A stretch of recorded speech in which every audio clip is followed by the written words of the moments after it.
Hola amigos! We arrived safely in Lima, Peru, Thursday night, June 12th.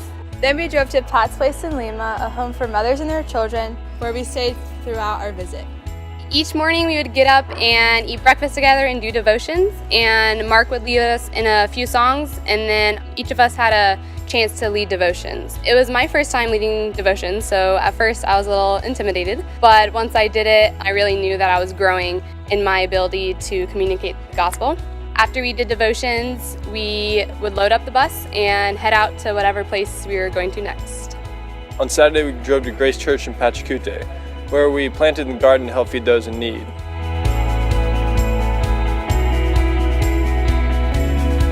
On Sunday, we went to church and enjoyed worshiping with the Peruvians. Cole was asked to preach and did a phenomenal job. Sunday afternoon, we went to the church in Jicamarca where we worked for the next 2 days. It was touching to walk through the mountains and see the poverty up close, as well as meeting many Peruvian children. That was my favorite part as well. All the kids gathered when Pastor Gimbler called them. The next 2 days we went to the church in Jicamarca to do painting. The process involved having to sand the walls, mix the primer by hand, then we applied the primer, and then it was up for the painting. Pastor Gimbler worked hand in hand with us. It was awesome to see his care, to see his father's house the best it could be. The church in Jicamarca is also considering naming themselves the Vine because of the many years our church has helped them in their ministry. On Wednesday, we stayed at Pat's Place during the day, and we were able to do some work there. We did some paint touch-ups around the house, and then we played with the kids in the afternoon. The children at Pat's Place don't get much positive interaction or attention from men or their fathers, so it particularly touched my heart to see the dads and the men on our team playing with the kids. On Wednesday night, we went to a park and played a game of soccer against some Peruvians that were there. After the game, we were able to pray with them through a translator. Quite a few of them even stuck around after the soccer, so we played volleyball and basketball. On Thursday, we went to Hope House, an orphanage for girls.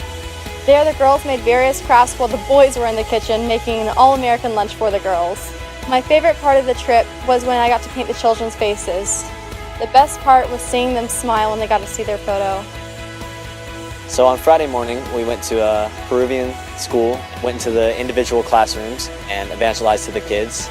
And then Alex actually set up an opportunity for me to rap in front of the 150 plus kids, which was a lot of fun.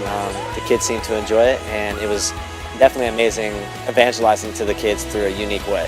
On Friday afternoon, we got to work with Pastor Luis and his church here at the Paraíso community. We went door to door, giving gifts and praying with the families, and it was a really encouraging time that we got to share with people that live in this community. One encouraging story was in one of the houses we went to, we met a woman who was lonely and they had been praying that day for God to send Christians. And here we showed up at her door. Thank you, friends, for taking an interest in our ministry to the Peruvian people. We are very grateful for this week. Ciao!